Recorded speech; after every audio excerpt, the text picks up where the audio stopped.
अस्सलाम वालेकुम जी, मैं हूं ताहिरा हमीद और आज हम बात करेंगे कि हर वालिदैन की ख्वाहिश होती है कि उनके बच्चे सेहतमंद तंदुरुस्त हों और उन्हें जिस्मानी कोई ऐसी माजूरी का सामना ना करना पड़े। लेकिन ये किस तरह से मुमकिन है, इसके लिए ज़रूरी ये है कि किस तरह से औरतों की जो 9 माह की डाइट है, जो प्रेगनेंसी के दौरान उनको खानी चाहिए, आज हम उस पर बात करेंगे।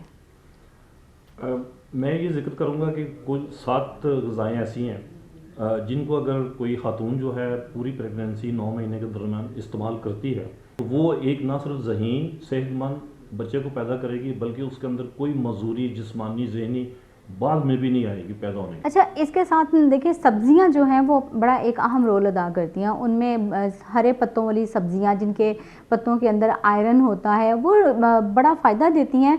प्रेगनेंसी के दौरान उनको खाना चाहिए। क्यों डॉक्टर साहब, इसके बारे में मज़ीद आप तफसील बताइए। उसमें यह है कि 7 ग़िज़ाओं में चलें, टॉप पर आप सब्जियाँ कह लें और सब्जियों में ये है कि पालक ख़ास तौर पर ऐसे है कि जिसके अंदर आयरन और फोलेट है जो कि बच्चे की जहानत में बुनियादी किरदार अदा करता है। अच्छा, इसके अलावा मैं ये कहूँगा कि फ़िश जो है उसका इस्तेमाल करें, लेकिन फ़िश को हम एक ग्रुप में रखते हैं जिसको हम कहते हैं ज़्यादा चिकनाइयों वाली, अच्छी चिकनाई वाली खुराक जो ओमेगा 3 और ओमेगा 6 पर मुश्तमिल है। बिल्कुल। और अच्छा डॉक्टर साहब, अगर कहीं पे मछली ना मिल सके तो उसके मुतबादिल में ऐसी कौन सी खुराक खानी चाहिए? अच्छा, हमारे पास ना अलसी एक ऐसा ट्रेडिशनल एक बीज है जिसको हम पीस कर भी खा सकते हैं और उसके तेल को भी इस्तेमाल कर सकते हैं, लेकिन तेल के अंदर ज़रा थोड़ा जहरीले मादे ज़्यादा होते हैं। अच्छा। तो अलसी जो है उसमें ओमेगा 3 ओमेगा 6 फैटी एसिड मौजूद हैं जो कि आने वाले बच्चे के जहन को एक तवानाई और बुनियाद मुहैया करते हैं। अच्छा डॉक्टर साहब, आपने हमें आयरन का तो बड़ा अच्छा बता दिया कि हमें सब्जियों से मिल जाएंगी, आपने चिकनाई का मछली का भी बता दिया, तो कैल्शियम और बाकी सारी जो ज़रूरत होती है वो कैसे ग़िज़ा से पूरी हो सकती है, वो बताइए। वो चूँकि बच्चे की हड्डियाँ और पट्ठे जो हैं और असाब जो हैं उसके अंदर कैल्शियम का बहुत बड़ा किरदार है। तो उसके लिए हमने डेयरी जो अल्लाह ताला ने दूध जैसे पैदा किया तो उससे बनी हुई 2 चीज़ें जो है ना वो अगर माँ खाए हफ्ते में 1 दफ़ा ज़रूर बल्कि 2 दफ़ा, वो क्या है, दही और पनीर।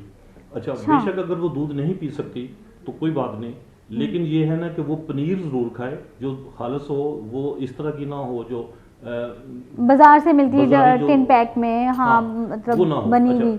दूसरा ये है कि वो दूध की बजाय दही का इस्तेमाल कर ले, बेशक 2 चम्मच का, तो बच्चे की हड्डियाँ मजबूत होंगी, पट्ठे मजबूत होंगे और वो जब दुनिया में आएगा तो कम से कम इस तरह के मसाइल को लेकर नहीं। बहुत ज़बरदस्त बात की आपने डॉक्टर। अच्छा डॉक्टर साहब, आप एक ही तरतीब में मुझे बताएं ताकि हमारे सुनने और देखने वाले भी इस तरतीब को जान जाएं कि वो कौन सी 7 ग़िज़ाएं हैं। अच्छा, मैं ये अर्ज़ करूँगा कि वो जो 7 ग़िज़ाएँ हैं उसमें चिकनाई जिसका मछली जैसे जिक्र किया वो है, और उसके अंदर फिर हमने सब्जियां जो सब्ज़ पत्तों वाली हैं वो ख़ास तौर पर पालक जिसमें आयरन ज़्यादा है, और तीसरी चीज़ जो है डेयरी की 2 हैं जो जैसे पनीर और दही हो गया, ये 4 ग़िज़ाएँ होंगी, और जो बाकी 3 हैं वो उसमें एक बादाम है और एक अंडा और एक ब्लूबेरी।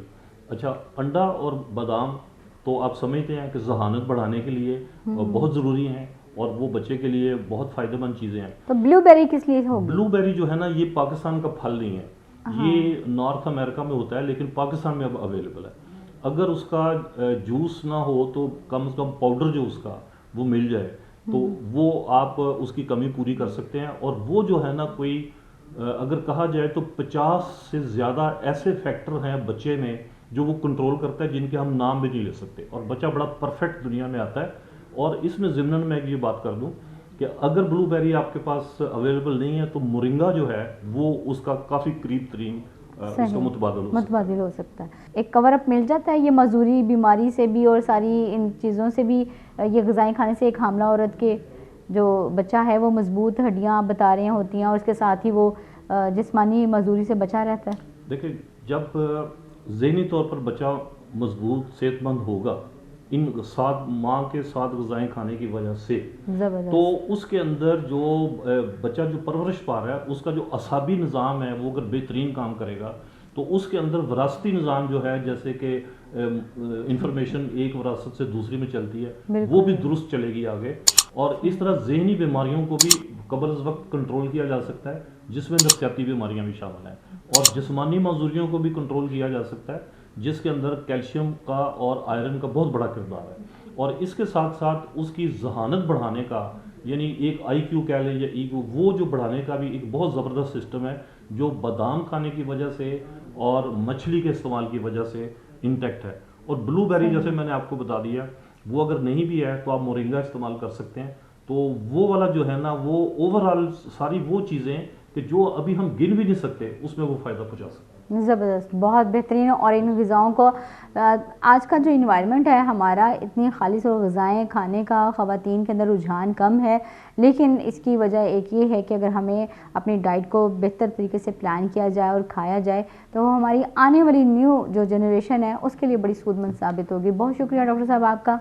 और मैं इसमें आखिर में ये कहूँगा कि अगर आपको ये पैगाम अच्छा लगा है तो आप हमारे YouTube channel think tank eco care के साथ जुड़े रहें, और कोई सवाल हो तो वो ज़रूर करें, और इसको सब्सक्राइब करें, शेयर करें और लाइक करें। बहुत शुक्रिया।